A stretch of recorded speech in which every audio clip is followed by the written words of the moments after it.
ଚାକିରି ନାଇଁ ନାଇଁ ନା ଜଳବାୟୁ ଦୂଷିତ ହେତୁ ଫଳ ହେଉନାହିଁ କହୁଛନ୍ତି ସେମାନେ ଫଳ ଚାଷ କରୁଛନ୍ତି ନା କୋଡ଼ିଆ ଟଙ୍କିକିଆ ଚାଉଳ ଖାଉଛି ସେଟା ବନ୍ଦ କରିବା ଦରକାର ନା ନାଇଁ ବନ୍ଦ କରିଦେବା ଦରକାର ବୋଲି ତ ଗଭର୍ଣ୍ଣମେଣ୍ଟ ବନ୍ଦ କରୁନାହିଁ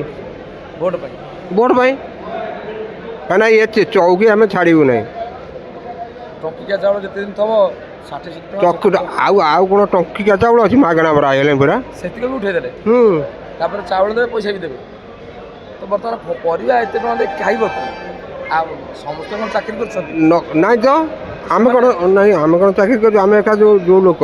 ଆମେ ମଧ୍ୟବିତ୍ତ ପରିବାର ଲୋକ ଚାଷ କରି ଖାଉଛୁ ଆମେ ତ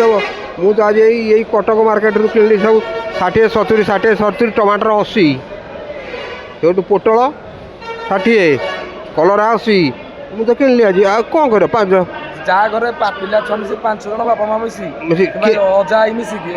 ତ ସେମାନେ ଖାଇବେ କ'ଣ ଅଧ କିଲୋ ସେ ଖାଇବା କ'ଣ କରାଯିବ ଆଜ୍ଞା କହୁନାହାନ୍ତି ବାତ୍ୟା ବେଳେ ଯେଉଁ ଅବସ୍ଥା ଯାହା ଅବିକା ସେୟା ହେବାକୁ ପଡ଼ିବ ଆଜ୍ଞା ଆଉ କ'ଣ କରାଯିବ ଆଜ୍ଞା ଆଉ ଆମେ ତାକୁ କୁଆଡ଼କୁ କିଛି କରିପାରିବୁ ନାହିଁ ନା ତେଣୁ ଆଣିବ କ'ଣ 250 ଆଣିବୁ ନହେଲେ 500 ଆଣିବୁ ସେ କ'ଣ ସବୁଥିରୁ 2-2ଟା ପକେଇଲା ବେଳକୁ 2 ଥର ବି ହେବନି ସରିଲା ଆଉ କ'ଣ ସରିଲା କ'ଣ ଯଦି ସୋର୍ସ ଅଫ୍ ଇନକମ୍ ଥବ ଏମିତି ଖାଇବ ନହେଲେ ନାହିଁ ଆଉ ଏଇଆ ହେଲା ଟଙ୍କା 500ରେ ମାନେ ସବୁ ହେଉଥିଲା କି ମାସକୁ 1200 ଟଙ୍କା 470 ଟଙ୍କାରେ ମୁଁ ଏଡ଼ିକି ବଡ଼ ଜରିରେ ନେଇକି ଆଇଲି ପରିବାପତ୍ର ସବୁ ଏଡ଼ିକି ଜରିଟାରେ ମୁଁ ବ୍ୟାଗ୍ ନେଇନଥିଲି 470 ଟଙ୍କା ସବୁ ଜରିରେ ମାନେ ଗୋଟେ ଜରି ଭିତରେ ପରିବା ଗଲେ ମୁଁ ପରା କହୁଛି ଆଜି ଆଣିଛି 470 ଟଙ୍କା ମାନେ ଗୋଟେ ବେଗ୍ ନେବେ ନାହିଁ ଗୋଟେ ଜରିରେ ଆସୁଛି 500 ଟଙ୍କାର ପରିବା ତେବେ ଗୋଟେ ବେଗ୍ ନେଲେ କେତେ ଟଙ୍କା ଲାଗିଯିବ କେଉଁଟା ଗୋଟେ ବେଗ୍ ନେଲେ କେତେ ଟଙ୍କା ଲାଗିଯିବ 2000-2500 ମାନେ ଆଗରୁ ଯେତେବେଳେ ଗୋଟେ ବାପଟିଏ ଝିଅ ଘରକୁ ଯାଏ ସେ କହିବ ମୁଁ ଖାଲି ହାତରେ କାହିଁକି ପରିବା ବେଗ୍ ଖଣ୍ଡେ ନେଇକି ଯିବି ଟଙ୍କା 200 ନେଇଗଲେ ମନ ଖୁସି ଆଜି ଗୋଟେ ବାପା ଯଦି ଝିଅ ଘରକୁ ଯିବ କ'ଣ ଟଙ୍କା 2000 ଖର୍ଚ୍ଚ କରିକି ଯିବା ପାଇଁ ସାମର୍ଥ୍ୟ ରଖୁଛି କୁଆଡ଼େ ଆଣିବ ସେ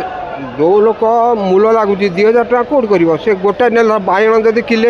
ନେଇଗଲା ଆଉ କିଛି ନେବ ନାହିଁ ସେମିତି ଯିବ ଆଉ କ'ଣ ତାପରେ ମିଠା ନେଇକି ଯିବ ଆଉ କ'ଣ କରିବ କହୁନାହାନ୍ତି ଆଜ୍ଞା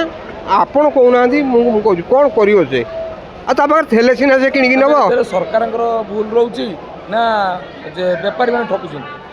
ବେପାରୀ ତ ସେମାନେ ଶୁଣନ୍ତୁ ସେମାନେ ତ ତାଙ୍କର ହେଉଛି ଚିରାଚରିତ ପ୍ରଥା ସେ ଠକିବେ ତାଙ୍କର 10 ଟଙ୍କା ଜାଗାରେ 15 ଟଙ୍କା ସିଏ ନେବେ ତାକୁ କଣ୍ଟ୍ରୋଲ୍ କରିବା ଦାୟିତ୍ୱ ଯେଉଁମାନଙ୍କୁ ଆମେ ଯାହାକୁ ପଠେଇଲୁ ସେମାନେ କଣ୍ଟ୍ରୋଲ୍ ତ କରୁନାହାନ୍ତି ସେମାନେ ବଜାର ଦରଟାକୁ କଣ୍ଟ୍ରୋଲ୍ କରୁନାହାନ୍ତି ଯେଉଁ ମାର୍କେଟ୍ କରିବେ କଣ୍ଟ୍ରୋଲ୍ କରୁନାହାନ୍ତି ଆଉ କଣ୍ଟ୍ରୋଲ୍ ତ କରୁନାହାନ୍ତି କ'ଣ କରାଯିବ ଆଜ୍ଞା କହୁନାହାନ୍ତି କିଛି କର